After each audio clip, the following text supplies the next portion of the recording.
Assalamualaikum warahmatullahi wabarakatuh. Mga kapatid kong mga Kristiyano at mga Muslim, for your information, ang mga Kristiyano, dinidiyos nila, Panginoon nila si Pablo. Ang mga Kristiyano, Panginoon nila si Pablo. Diyos nila si Pablo. Bakit? Lahat ng salita ni Pablo salita ng Diyos Kung ano sinasabi ni Pablo, tama, dahil ito'y nagmula sa Diyos. So, Diyos nila si Pablo. Si Pablo ay hindi apostol, sinungaling, mandaraya, tuso, lahat.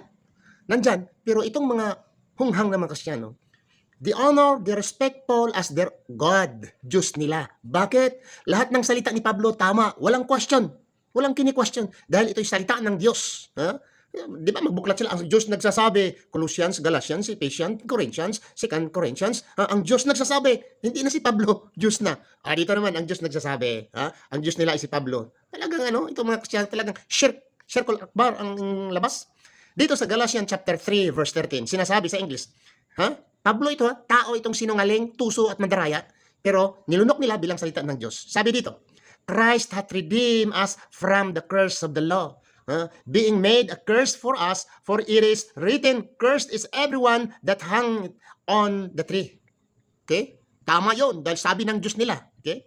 Sa Tagalog, sa sumpa ng kautusan ay tinubos tayo ni Kristo. Tama. Sino nagsabi dyan? Ang Diyos nila, si Pablo, na naging sumpa sa saganang atin sapagkat nasusulat, sinusumpa ang bawat binibitay sa punong kahoy. Ang Diyos na nga nila, sinusumpa pa, pero doon sa kanila, paniniwala nila, total, naligtas naman tayo sa ating kasalanan.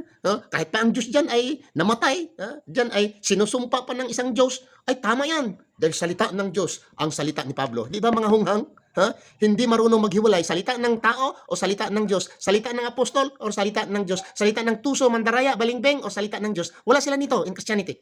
Lahat basta sinabi ni Pablo, salita ng Diyos, tama, walang question. Yan, mga kapatid, mag-isip-isip na kayo bago pa darating ang inyong kamatayan dahil kung talagang iniisip ninyo ang salita ni Pablo ay salita ng Diyos, mananatili kayo sa impyernong apoy magpakailanman. Maraming salamat. Assalamualaikum warahmatullahi wabarakatuh.